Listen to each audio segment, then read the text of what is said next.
oi para você que está aí É, sentadinho na nossa fileira VIP. Hoje a nossa live é especial porque a gente vai falar de curadoria. A gente sempre se pergunta, né? Como será que é feita a curadoria de um teatro? Como é que será que é o trabalho dessas pessoas que se dedicam 24 horas? Quando eu conversei uma vez com o nosso convidado fora do ar, falei assim, nossa, acho que o André trabalha 24 horas. Imagine quem faz a curadoria, gerencia 2 teatros, que é o Teatro Vivo, né, aqui em São Paulo, e também o Teatro Porto Seguro. E aí eu tive a certeza que realmente ele trabalha 24 horas. Agora eu não sei como que ele está fazendo, porque quando a gente está home office, a gente trabalha muito mais. Tudo bem, André Scioli? Seja bem-vindo. obrigado, muito obrigado. É uma alegria e uma honra estar aqui. Uma delícia. Teria que ser quase 72, mas tá tudo bem, tá tudo certo. A gente corre parado, mas corre. Com certeza, Mas tem com um lado certeza. muito bom nisso tudo, porque a gente também consegue se organizar, otimizar as coisas também, eu acho. Uhum. A gente, às vezes, algumas reuniões que você divaga demais, você tem que ser mais objetivo, então você vai naquele lugar que é concreto. Mas também tem isso aqui, né? O fato de a gente não estar junto, mas a gente estar junto aqui é tão legal, né? Essa oportunidade de a gente poder se ver, né? Então, às vezes, também se esticar um pouquinho do tempo além da conta é importante, já que a gente não consegue ter o calor do abraço no momento, né? Com certeza. Como é que funciona o teu trabalho, André? Porque toda vez que eu encontro o André, ele está correndo de um lado para o outro. Isso é É mais ou verdade. menos essa a função? Tá em todos os lugares ao mesmo tempo, cuidando de tudo, sabendo como é que tá a luz, como é que tá o ator, como é que tá o funcionamento do camarim, cuidando da logística, cuidando É. da programação. Como é que é? É um misto de tudo isso, né? Por exemplo, que assim, o meu, né, você comentou do Vivo e do Porto, e tem o Eva Herz também, da Livraria Cultura, né? Que na verdade foi a minha primeira imersão nesse universo de curadoria, né? Lá na Livraria Cultura a gente começou meio que junto com eu e o Dan Stubach, né? Nessa questão da curadoria lá da programação do Eva, e depois com a passagem de bastão, que o Dan saiu e passou para mim, então eu acabei sumindo sozinho, e aí depois que vieram também os convites da Porto, que a princípio na Porto eu fazia a gerência geral, né? Já no Vivo, quando entrei na Vivo, já entrei com essa gestão não só da gerência, mas também da curadoria. Uhum. Como para mim é tudo junto e misturado, eu não consigo às vezes decupar muito a função do diretor geral e do curador, né? Porque eu venho dessa escola de que a gente faz tudo, né? Tá por dentro de tudo. Então, assim, como muitas vezes você já viu, aí eu chego, tô lá recepcionando o público, mas também tô lá destacando o ingresso, como também tô indo lá ver se o ator está pronto para entrar, se está tudo em ordem para começar, dá o terceiro sinal, vamos nessa. É meio que a feitura de tudo. Então, mas lógico que essa loucura também, quando a gente estava, né? Agora a gente está nesse lugar do recluso, mas quando a gente também estava no dia a dia, só é possível por conta da super equipe que tem nos teatros, né? É uma orquestra muito afinada e muito disponível para poder fazer isso acontecer. Aí que você também enxerga como é importante o trabalho em equipe. O teatro é trabalho em equipe, né? Por mais que você aparentemente pareça que está sozinho, é uma galera atrás, como um reloginho que vai fazer o negócio funcionar. E se um der um passo torto, o relógio atrasa ou adianta. Então por isso que tudo é possível também por conta dessa grande equipe. Mas vou te falando um pouquinho sobre essa divisão, porque eu também tive que aprender essa divisão, né, um pouco, né? Como Uhum. eu sou ator por formação, né? E essa provocação de passar para o outro lado do balcão, ela veio justamente a partir do Dan, que me convidou quando me convidou para o Eva.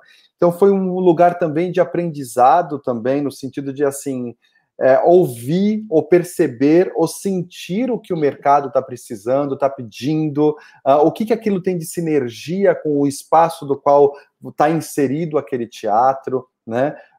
E como que você cativa, né? Hoje, aqui em São Paulo, todo mundo, quando pensa, às vezes, num teatro, num filme, em cinema, quando você pensa, gostaria de assistir um cinema mais papo-cabeça, mais vertical no pensamento, você tem algumas salas que você pensa, né? Você pensa na Belas Artes, você pensa no Espaço Itaú, você pensa no Reserva, né? Não, eu quero alguma coisa mais descontraída. Então, você pensa nas salas de cinema dos shoppings.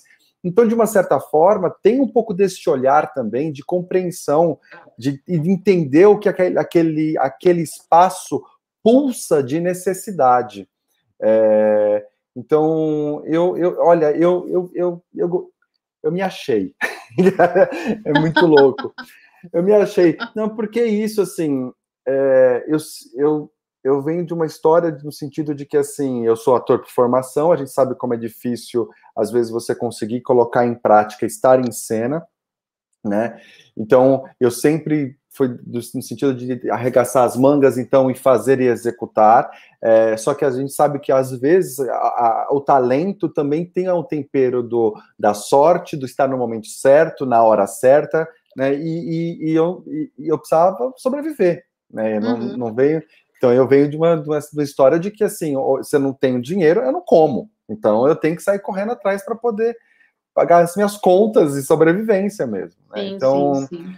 Então, e aí, quando eu fui neste lugar de entendendo e compreendendo também a importância do meu papel, né, nesse lugar, porque eu também não compreendia muito, né? Às vezes as pessoas falam assim, não, e eu ia muito pelo instinto, né? No sentido de não. Mas aí quando você fala assim, não, esse instinto tem um nome, né? Tem um porquê, tem uma sensibilidade, é isso. E é isso, inclusive, que foi me sanando no sentido do não estar em cena, né? Porque o artista, o ator, né, tem essa coisa do querer falar a sua palavra, colocar aquilo no sentido de estar pensando e transfigurar aquilo para o mundo, né? Na arte. Sim, tem o combustível, né? E como eu não conseguia fazer isso, eu falava, meu Deus, como que é? Mas não, eu aprendi que eu faço isso. Quando eu tenho num pensamento de uma curadoria, de um espetáculo que está, teoricamente, para entrar em cartaz naquele período, a mensagem que ele vai passar, ou a não mensagem que ele vai passar, ele também quer dizer alguma coisa, ele também tem uma função, né? Então, eu fico extremamente feliz e honrado e ao mesmo tempo... É isso, assim, muito agraciado por estar também em empresas que acreditam nesse meu olhar, né? Fico... E assim, pelo que a gente percebe, o curador, o diretor, o gerenciador, sei lá que título a gente pode dar, todas as funções que você exerce, ele é fundamental no teatro. Como é que você... a gente pode falar assim, olha, um momento eu estou aqui no Porto Seguro, no outro momento eu estou no Eva Herz, no outro momento eu estou no Teatro Vivo. Teatro Vivo que foi recém-inaugurado, né, Foi, André? Foram a gente... quanto tempo? Vocês inauguraram e aí veio a pandemia já. Nem me fale. É uma tristeza, mas daqui a pouco tá de volta. Eu acredito que estaremos aí firmes e fortes.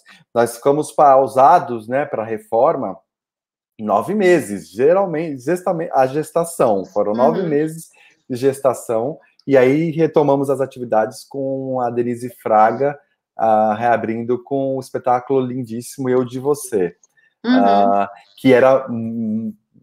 é muito louco, né? É isso, assim, essa questão só desviando um pouquinho, mas essa questão, como as coisas parecem muito, né? Porque a Denise já vinha num processo de pensamento da importância da empatia, né? Com o próximo, justamente do olhar para o outro, da conversar com o outro.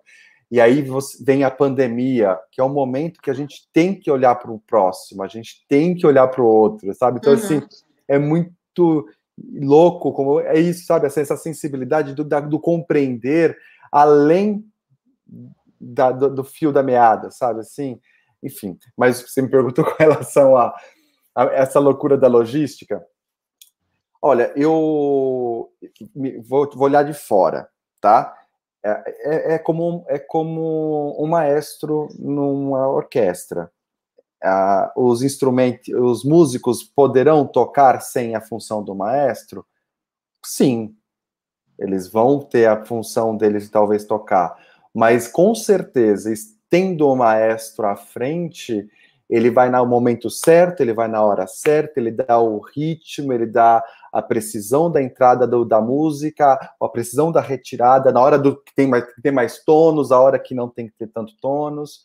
Então, assim, acho que a função desse curador, gestor, administrador, ele entra um pouco neste lugar também. É a necessidade do tempero e conectar as necessidades daquele espaço, daquele olhar, entendeu?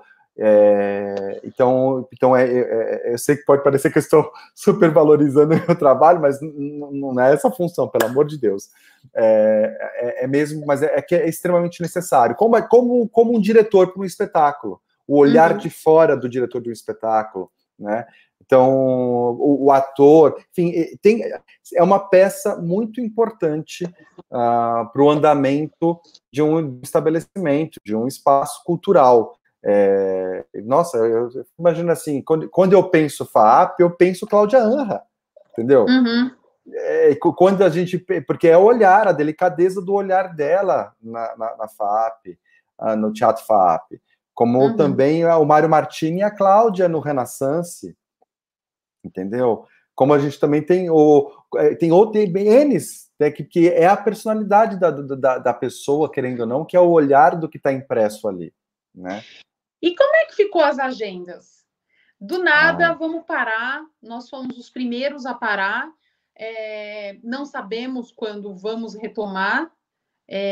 Alguns dizem que podemos retomar com 50%, com uma certa segurança, cumprindo todos os protocolos. Outros já têm medo de retornar, fica aquela sensação meio que não sei o que vai acontecer, né? Todo mundo de máscara, todo mundo sem máscara, como é que vai ser? Só quando tiver a vacina. Enfim, parou tudo. Do dia para a noite, né, André? Você chegou no teatro e falou, ó, não vai ter mais espetáculo a partir de amanhã, a gente está vivendo uma pandemia, não vai rolar mais, a gente vai ter que aguardar. Acho que você nem imaginou que seria tanto tempo assim, né?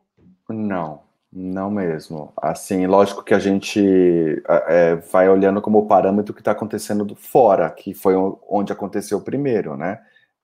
Então, observando essa longevidade dos fatos voltarem ao normal quando você está vendo lá de fora, lá fora do país, você vai tomando uma proporção no país onde você vive, né?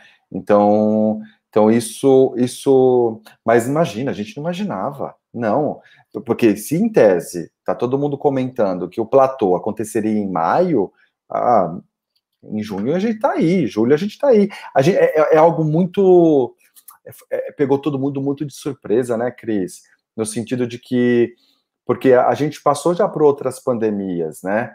Não, claro, não com essa proporção, mas eu me lembro quando a gente teve a H1N1, né, se eu não me engano, aquela outra gripe que teve, né, que a gente também teve um problema de que às vezes as pessoas não queriam ir para o teatro, tinham que usar máscara, ou tinha que tomar vacina, mas a gente meio que se organizou, realmente teve uma queda de público nos teatros, e depois logo veio a vacina, e tudo se resolveu, e a vida continuou dentro da nossa loucura do dia a dia, de trazer e cativar esse público por dentro do teatro.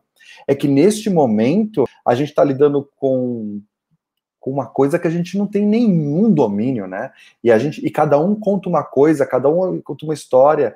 Então, lógico, de longe de a gente querer imprimir esse medo nas pessoas. Eu te digo até que eu acho que o teatro pode ser um dos lugares mais seguros para as pessoas, se uma vez aplicado, porque o espectador ele pode chegar respeitando todo o distanciamento social, ele pode sentar na poltrona dele, que vai estar efetivamente limpinha e desinfectada, ele vai ficar com a boquinha fechada assistindo a peça, o espetáculo o tempo inteiro, depois ele vai embora tranquilamente, e a mesma coisa. Então, ao contrário, às vezes, de outros lugares que possa né, de novo, eu não estou querendo colocar que é o pior lugar do mundo, mas você acaba ficando mais suscetível a possibilidades de ter contato com outras pessoas. Se eu estou num restaurante e tiro a máscara, por exemplo, para comer, né? Então isso eu tenho consciência, mas ao mesmo tempo tem essa questão de que eu acho que a gente tem que ter cautela. Eu tenho esse pensamento, assim, temos que fazer, estou totalmente adepto à questão, essa nova experiência online, como a gente está aqui agora, essa possibilidade do artístico online, que alguns não gostam, que chamam de teatro, enfim, mas esse novo formato de comunicar a sua arte ao público através dessa plataforma, que é o live no Facebook, no Instagram, no Zoom, no webinar, enfim, mas este formato eu aprendi a entender que é possível. E acho que ele pode ficar, né, André? Mesmo passando tudo isso. Acho sim. Acho que não substitui o teatro. Não, na minha visão, não substitui. Como da minha visão também, como eu já ouvi falar de algumas pessoas, pode ser que as pessoas até fiquem machucadas com o que eu vou falar, mas não acredito que existe a possibilidade do anfíbio. Então eu tenho umas duas possibilidades, eu estou em cena. Eu, André, acho que não. É um pouco até daquilo que... daquele material, né? Que assim, a nossa comunicação, quando eu estou na câmera, é aqui, ó, é olho no olho, né? Então, quando eu tenho esse olho no olho, eu gero uma comunicação. Eu também crio um sinal, por mais que eu não saiba se você esteja aí do outro lado, mas eu tento conectar esse sinal. E quando você faz uma coisa aqui, fica impessoal, né? Não, eu acho que só quem tem esse amor, essa admiração pelo teatro que pode falar, né? Porque a gente fica pensando assim, a gente sente falta daquele calor. Imagine para o ator, né? A dificuldade de não ter aquele aplauso mesmo, entendeu? Porque, claro, virtualmente você pode até aplaudir, mas não é a mesma coisa, né, André? E é o que a gente estava falando de combustível. Acaba sendo o combustível do ator, né? Aquela plateia, ver aquela plateia chegando, ver aquela plateia aplaudindo. É meio que por aí, né?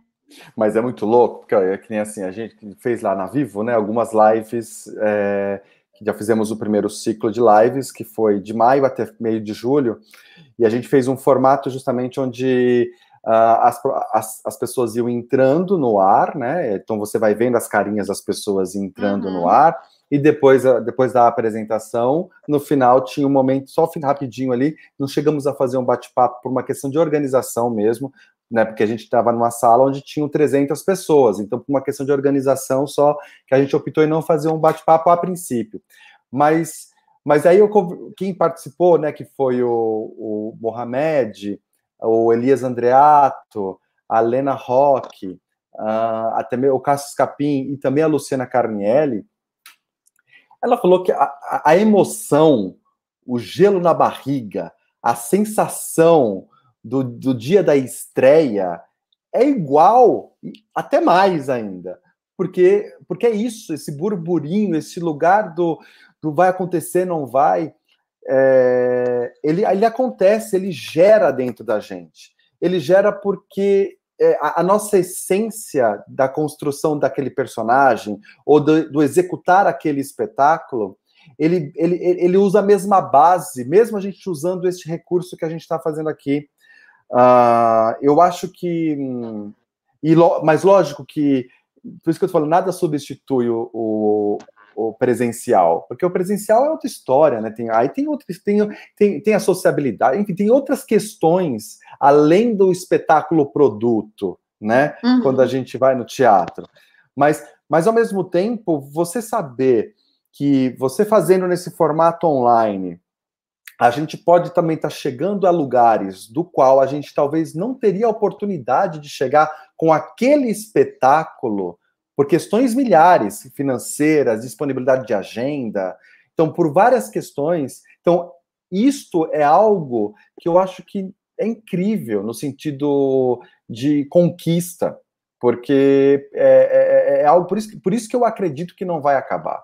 Eu acho que, assim, as pessoas vão se aprimorar muito mais com o uso, é fato, porque eu acho que ainda está meio... A gente está descobrindo isso, né? Então ainda tem umas questões de como fazer, o que fazer, funciona ficar distante, funciona chegar perto, enfim, tem umas questões aí que eu acho que a gente vai entender ainda.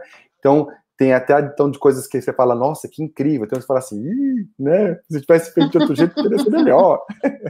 Né? Mas ok, tá todo mundo descobrindo esse novo recurso, entendeu? Então, o isso eu Saulo, a acho gente incrível. conversou com ele recentemente, ele falou isso, é um pouco difícil esse lance da máscara, porque a gente nunca sabe se a pessoa tá gostando ou não do espetáculo, né? E aí eu lembrei disso agora, eu falei, nossa, é verdade, a gente fica meio... Não, mas ao mesmo tempo, a gente pensa assim, né, às vezes, né, é lógico, é diferente. Ah, é diferente, Cris. Eu tenho assistido muito, lógico, como você falou, nós somos amantes, né, e a minha profissão é essa, então eu tenho assistido muita coisa, né, e aí, e você percebe quando o produto ou o espetáculo, tem muita gente que não gosta de falar de produto, mas quando o espetáculo ele está sendo feito para você, com esse cuidado e esse carinho que é para chegar até você, não importa cachorro latino do vizinho, não importa barulho da televisão do colega do lado, porque você se conecta, né? Porque você e é justamente um pouco disso que acontece, dessa magia do teatro também. Às vezes você está no teatro, a sacolinha do colega está mexendo, o celular do outro toca, gente alguém comendo. ali, exatamente, outros espirram, mas a sua conexão está ali. Você está totalmente ligado naquele processo. Então, eu acho que esse trabalho também é um trabalho incrível de processo artístico para quem está executando do lado de cá, porque tudo bem, tem uma questão toda de dramaturgia, direção, intimidade com essa linguagem, tem várias questões que vão entrar de tempero para poder dar um bom resultado, mas é incrível, é uma possibilidade única, porque quando você faz novela, você faz cinema, você tem um editor, que esse editor, quando você piscou, você está errado, você piscou no momento certo, ele faz um corte e vai para outra câmera. Aqui a gente não tem. Aqui ó, é aqui, ó. Entendeu? E ao contrário da televisão, do teatro, inclusive, o teatro ainda você tem uma luz dramática que pode esconder alguma imperfeição sua. Aqui não. Aqui, se eu apagar uma luz, você não me vê. Entendeu? Então, é um universo do qual eu acho que é incrível como pesquisa para os artistas, sabe? E de modo geral, entendeu? A gente estava falando fora do ar das dificuldades, né? Você que está presente ali no bastidor, a gente pode dizer como se fosse uma pessoa oculta, uma pessoa que trabalha, que sem você não existe apresentação, assim como a pessoa que cuida do camarim, a pessoa que cuida do figurino, a pessoa que cuida da luz, essas pessoas ocultas do teatro. Como é que estão essas pessoas, André? Então Ou do Teatro Vivo, ou do Eva Hers, ou Porto Seguro, ou outros teatros que eu sei que você está sempre ligado também com muito teatro independente que tem na cidade, né? Como é que estão essas pessoas? O que a gente pode falar dessas que estão sem trabalhar, do dia para a noite ficaram completamente sem trabalho, até porque a maioria existe um percentual de pessoas contratadas, mas tem muita gente que trabalha por projeto, né? Então, a gente tem duas questões, né? Duas frentes. A gente tem as pessoas que são do estabelecimento, né? Então, assim, no caso, a Vivo e a Porto seguiu com a contratação dessa equipe. Então, assim, é louvável, porque quando a gente enxerga e vê muitas empresas, no final das contas, cortando contratos ou, de repente, precisando desligar as pessoas, a Vivo e a Porto teve a possibilidade financeira de manter a equipe. Então, isso é importante a gente dizer nesse momento que a gente está vivendo. Eu agradeço muito esse olhar delicado da empresa de manter a equipe. E a gente tem também a questão das peças, né, as produções. Lá no próprio, né, como você comentou, no próprio Teatro Vivo, a gente estava com o espetáculo A Verdade, do Diogo Vilela, que estava terminando a temporada, a gente estava para estrear, em 3 semanas a gente ia estrear um novo espetáculo do Grupo Tapa, que era o Picasso, a gente estava em cartaz com caros ouvintes que tinha recém-estreado na raça, sem patrocínio, dependendo totalmente de bilheteria, um elenco que tem 8 pessoas em cena e 5 técnicos trabalhando. Era o Dalton Vig? Então, aí o Dalton não podia fazer na ocasião por causa da novela, então quem estava fazendo no lugar dele era o Marcelo Airoldi. Então, mas ele já tinha feito. Esse elenco. Sim. Tinha uma galera incrível fazendo, mas enfim, a gente estreou. 8 pessoas. 2 semanas depois veio a pandemia. Então, bom, a gente tem alguns projetos e alguns produtores que, de uma certa forma, conseguiram segurar as pontas e tá, ao mesmo tempo, fracionando a grana que tem, mas isso é 0,01% porque o teatro se move pela bilheteria. E se eu não tenho bilheteria, eu não tenho dinheiro para poder pagar para as pessoas, né? Então aí é isso, assim, eu faço parte da PTI, né, que é a Associação de Produtores Teatrais Independentes, eu faço parte, eu sou membro do conselho, presidente do conselho, né, e o Gabriel Fontes, que é o produtor, que é o presidente, e o Odilon Wagner, que também faz parte da diretoria. Logo que veio isso, a gente começou meu Deus, o que a gente tem que fazer? A gente tem que fazer alguma coisa para poder se fortalecer, né, e ao mesmo tempo amparar essas pessoas. Em conversa com a turma lá do Rio de Janeiro, da PTR, estava fazendo um projeto por lá, a Bianca e o Eduardo falaram, não, olha, pega expertise daqui, vamos tentar, leva para São Paulo, e como a gente já tinha o fundo Marlene Collet, era um fundo que já existia na PTI, mas de uma maneira um pouco mais para os associados ali da PTI, né? Se alguém soubesse que algum técnico, algum artista ou algum, enfim, profissional das artes cênicas estava passando por alguma necessidade, a PTI tinha um fundo que nasceu sim por conta da Marlene Collet, né? Que quando ela faleceu, ficou esse dinheiro na conta dela, ela não tinha nenhum familiar, e quem meio que apoiou ela durante o finalzinho da vida dela foi o Odilon, e aí ele deu essa ideia, então, gente, vamos pegar esse dinheiro e vamos depois, todo mundo, mês a mês, ir juntando o dinheiro, e sempre que precisassem, partia desse valor. Enfim, quando veio essa coisa da pandemia, eu falei assim, gente, vamos fazer alguma coisa, porque não é que os profissionais, não é que os produtores são carrascos e vão agora largar todo mundo na mão. Não tem de onde tirar, não teria como. O governo, infelizmente, o governo federal, a gente não tinha nada de projeto efetivamente.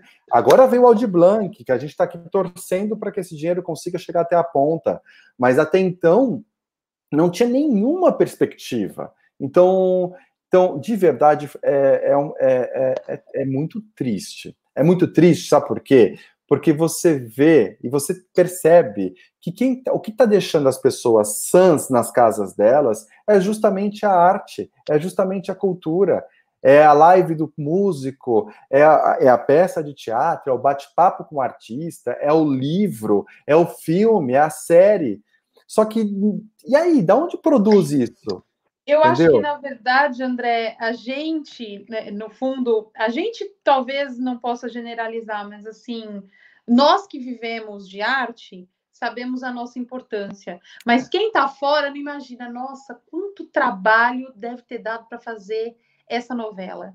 Como que foi a produção desse espetáculo? Quantos profissionais tem envolvidos? Porque hoje é o que você falou, o artista, a artista, o diretor, as pessoas que vivem e que fazem a arte, você fica quantas horas em frente à TV vendo um filme, uma série, né? O grande segredo, se existe um grande segredo, né? O segredo da Coca-Cola para o teatro é justamente a gente esconder tudo isso, né? Uhum. Que é o mágico, ele não mostra para você os truques da mágica, né? Mas ali por trás tem várias artimanhas para poder dar essa ilusão de que é tudo lindo e maravilhoso. Então, assim, o monólogo, da alma imoral, estava em cartaz comigo lá no Eva Hers, embora seja só a Clarice Lispector em cena, mas para Clarice Lispector estar sozinha em cena, ela tem uma galera em volta dela. Entre o técnico, o produtor, o iluminador, a preparadora vocal, a preparadora corporal, e sem contar essa questão, no caso dela, que mora no Rio e tinha que vir para São Paulo toda semana, então esse traslado de ir e voltar, tudo isso que era gerado através do resultado da bilheteria dela, né? E aí, quando você acaba com tudo isso, e aí? Da onde vem? O que você faz? Então, enfim, até se você me permite, estamos firmes e fortes no Fundo Marlene Collet. Se você puder doar, doe com qualquer valor. É só entrar no site fundomarlenecollet.com.br e lá vai ter os formatos e formas que você pode doar, ou através de você assistir um espetáculo. Se você compra o ingresso e assiste o espetáculo, por exemplo, do Elias Andreato, que está em cartaz, parte do valor do ingresso vai ser destinado para o Fundo Marlene Collet e também para a PTR no Rio. Então, ou você pode fazer uma doação direta através da conta. Saiba que esse dinheiro vai ser distribuído de uma maneira muito transparente para as pessoas que realmente estão precisando, profissionais das artes cênicas, da dança, do teatro musical, do circo. Então a gente está fazendo esse trabalho de estar oferecendo para esses profissionais um auxílio alimentação, onde as pessoas possam comprar o básico para ela. Então, porque não tem de onde tirar. Gente, é muito triste, assim. Essa semana mesmo, eu estava falando com uma profissional que era do circo, que ela estava desesperada porque o dono do terreno pediu o terreno de volta e ela não tem para onde ir, sabe? Não tem. Aí você fica assim, e aí? O que fazer? Então... E eu acho que, se a gente for parar para pensar, não tem uma área, né? O nosso canal é um canal destinado ao teatro e, claro, a gente sempre também aborda o teatro musical. E no começo, assim, eu parava para pensar e falava assim, gente, como assim?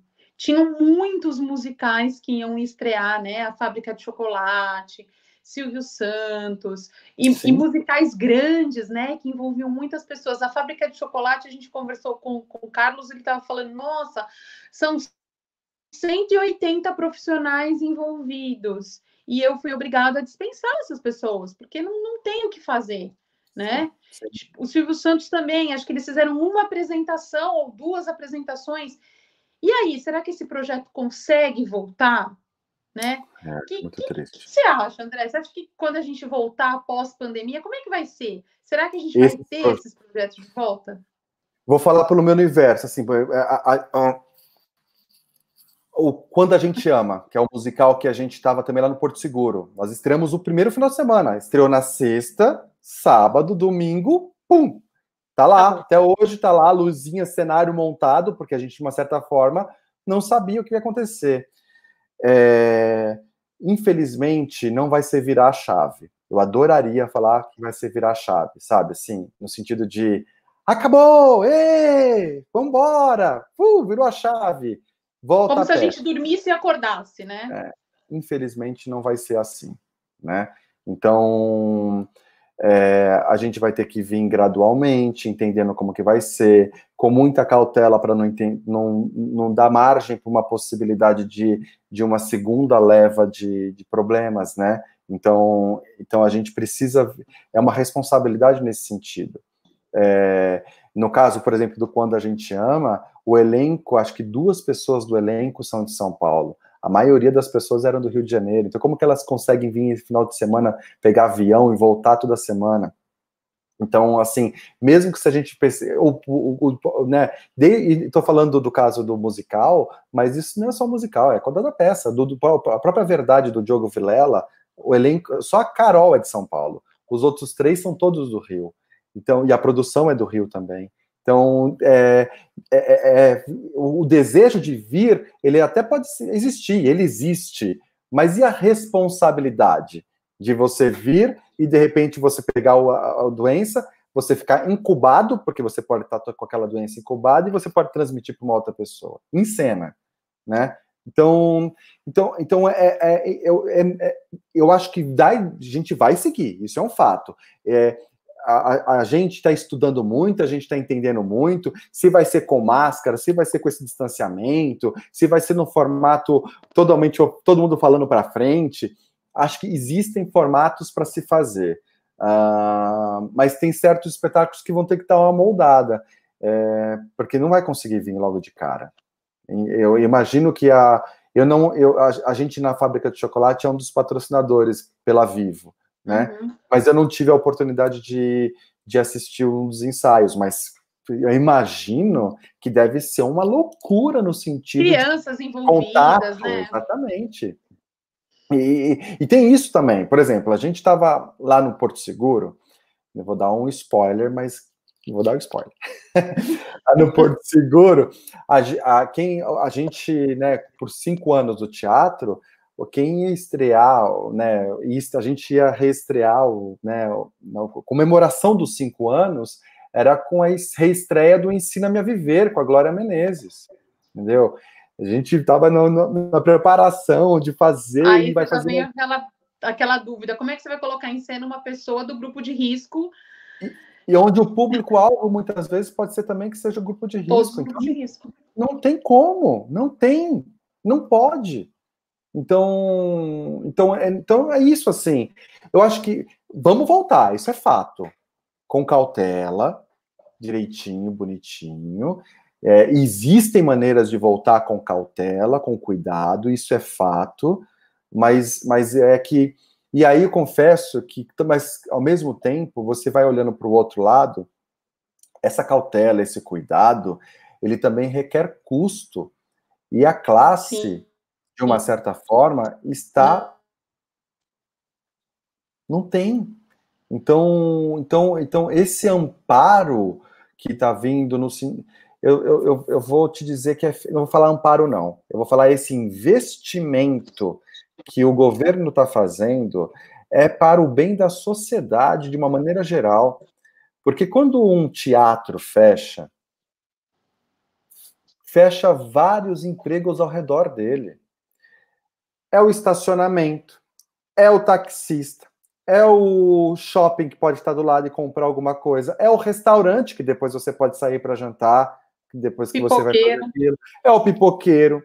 Aí, no caso dos grandes musicais, é a estrada, porque tem vários grupos que vêm fora do estado de São Paulo, ou fora do interior, que vêm de grupos. Então, é o motorista, é o pedágio, então um teatro, uma peça, hein? Então, ele movimenta muito a economia. Então, quando você pensa nesse lugar de não ajudar a cultura, você está minguando todo o entorno. E eu falo isso com propriedade, gente. Para quem conhece onde fica o Teatro Porto Seguro, né, a gente tem lá o Teatro Porto Seguro e do outro lado tem o Sesc Bom Retiro. Eu falo com toda a propriedade do mundo que esses 2 equipamentos modificaram o bairro. Sim. Por causa do movimento das pessoas. E não é no sentido, como algumas vezes as pessoas falam, no sentido, mas está querendo higienizar. Não, não é. É vida. São pessoas transitando em prol de algo que é para o bem, entendeu? Então isso é muito legal, gente. Então, assim, por isso que eu acho que nós, inclusive, como sociedade também, temos que ter esse olhar desse apoio, desse investimento, sabe? De acolher, de ajudar, de apoiar, porque isso também faz a diferença. Então, isso foi uma das coisas que me pegou muito com relação a esse lugar de, entre aspas, militância no fundo Marlene Collet. Porque também isso só vai ser possível se esses profissionais que estão lá em casa agora passando necessidade e fome tiverem o subsídio, porque senão eles vão se afogar, e aí na hora que eu puder chegar com o respirador para eles, já é tarde demais. Sim. E as pessoas estão precisando de cesta básica, eu não estou falando de novo, a gente veste o tapete vermelho porque a nossa magia é mostrar que tudo é lindo e maravilhoso, mas não é. A gente está falando de pessoas que estão precisando de cesta básica. E aí você fala assim, mas pega o dinheiro, vai trabalhar, vagabundo. Como trabalhar? Você não pode. Porque a nossa fonte de trabalho é, de uma certa forma, é juntar pessoas. Aí você fala assim, vai pegar o dinheiro do governo de R$600. Não pode, não consegue. Porque há 2 anos atrás, o salário que a pessoa recebia 2 anos atrás não dá para poder se inscrever para poder pegar agora. Então, quer dizer, a pessoa morre de fome porque em 2018 ela, teoricamente, estava bem e agora não consegue pegar os R$600. Enfim, eu falo, viu, Cris? Mas... Ai, André, é muito difícil a situação, a gente queria... Mas a gente não desiste não, viu? Eu estou falando isso, mas não Jamais. quero colocar isso como lá algo como... Falando. Todo mundo se reinventa, e a nossa classe está se reinventando, sabe? Isso, de alguma maneira, a gente está tentando gritar para o mundo a importância que a gente tem e que os artistas precisam, de alguma maneira, de ajuda, enfim, da solidariedade... Como então, qualquer outra profissão. Trabalhando de alguma maneira. E como outras profissões também têm, sabe, a sua importância. E esse olhar, sabe? Assim, a Porto, por exemplo, ela sabe da importância do comércio que tem um entorno ali dela. Então, como não olhar para esse entorno dela ali, no sentido de que, quando, teoricamente, os funcionários voltarem a trabalhar, vai necessitar desse entorno também. Então, tem que ter esse olhar. Tem que ter esse cuidado também de como fazer isso, de auxiliar de alguma maneira, sabe? Então, claro que a gente está vivendo uma situação muito atípica, mas, de novo, é a mensagem da peça da Denise Fraga, no Eu de Você. Eu de você, tem o olhar do outro, meu Deus do céu. Imagina se fosse você do outro lado, sabe? É importante. Então, assim, eu acho que a gente... E tem que ter esse olhar em todos os sentidos, sabe? Uma coisa muito particular, assim, até, né? Quando logo veio essa questão, a história da pandemia, e aí veio essa coisa do não compre, né, via motoboy, compre para poder ajudar as pessoas, eu sempre ficava assim, meu Deus do céu, mas que tristeza, eu vou comprar para essa pessoa estar se colocando em risco para trazer para mim as coisas, sabe? E isso também me machucava muito, porque eu ficava assim, meu Deus do céu, como assim, sabe? Mas o que me movia era também esse outro lugar, esse lugar que assim, não, eu tô de uma certa forma, eu tô impulsionando também o trabalho dessa pessoa, sabe? Que se é a maneira como ela consegue, nesse momento, fazer esse tipo de ação, então é isso, eu vou fazer, mas não vou negar para você que eu me sentia muito mal mesmo, porque é isso, né? Eu não queria ter essa possibilidade de ter que colocar as pessoas no risco para poder dar o meu conforto, sabe? É muito complicado, muito André, a triste. situação é complexa mesmo. É. E a gente, enfim, vamos tentar criar alternativas, né? Vamos sim, a gente cria, a gente pira. Na live que nós fizemos na Vivo, o Pâmio falou, por exemplo, que o Shakespeare, as melhores obras do Shakespeare que a gente conhece, foram escritas na pandemia, na peste, entendeu? Então, assim, e são obras que estão aí, ó, até hoje, grandes clássicos. Então, assim, eu acho que a gente só precisa estar disponível e disposto e ter esse olhar carinhoso de que sim, nós vamos errar, sim, mas a gente está tentando acertar.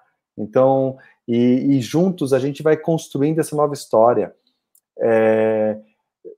Enfim, eu estava conversando outro dia até com o Dan Stuba sobre, né? Assim, meu Deus do céu, quando na sua mentalidade você imaginaria que o planeta pararia, né? É muito louco isso, né? Então, vamos tentar pensar aí do lado contrário das coisas. É horrível, é horroroso. Eu, infelizmente, conheço muitas pessoas que morreram por conta do Covid, é uma tristeza gigantesca. Mas vamos tentar tirar o bom dessa história, essa possibilidade de recomeço, essa possibilidade de um novo olhar, essa possibilidade de enxergar o outro nesse lugar horizontal, sabe? Eu acho que a gente precisa tirar o bom proveito e o bom olhar deste momento. Mas quando eu digo também aproveitar, não é explorando o próximo, não. É no lugar horizontal, é de igual para igual. E por isso que eu acredito muito que a gente vai sair dessa muito por cima. Já estamos saindo. Já estamos, já. Tá incrível. A Prefeitura de São Paulo, né, vai fazer agora, no mês de agosto, o Festival Palco Presente, que é justamente para poder impulsionar os teatros de São Paulo a ter atrações de streaming para oferecer para a população, então, o conteúdo artístico e, ao mesmo tempo, dar oportunidade para que esses profissionais consigam trabalhar. Então, é isso. Acho que é isso que a gente tem que fazer e, ao mesmo tempo, isso. A gente dá 5 passos, erra um pouquinho, volta, conserta e vai para frente de novo. E assim vai. André, quero te agradecer demais por esse papo, por essa conversa. Enfim, é uma alegria ter você aqui, poder falar um pouco da arte, um pouco do teatro, conhecer um pouco do seu trabalho, falar um pouco dessas dificuldades que a gente está tendo, que a gente sabe são muitas, mas a gente não desiste nunca e, como você mesmo falou, a gente vai esperar e em breve estaremos juntos. Vamos nos abraçar, vamos comemorar e vamos ver muitas peças juntos, se Deus quiser. Vamos, com certeza. Quero você sempre na primeira fileira, dos 3, hein? Querido, um beijo enorme para você, viu? Continue se cuidando dos seus. E em breve a gente vai estar junto, se Deus quiser. Um beijo para você. Amém. Obrigado. Fiquem bem. Você também, se puder, fique em casa. Se você não puder ficar em casa, use máscara. Pense no próximo.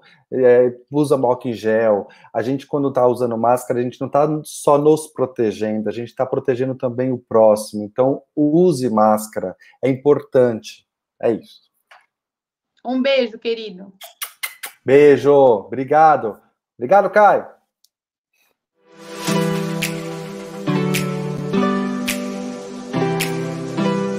Quer saber mais sobre atores e também sobre o teatro brasileiro? Então não perca os próximos programas aqui no canal Fileira VIP no YouTube.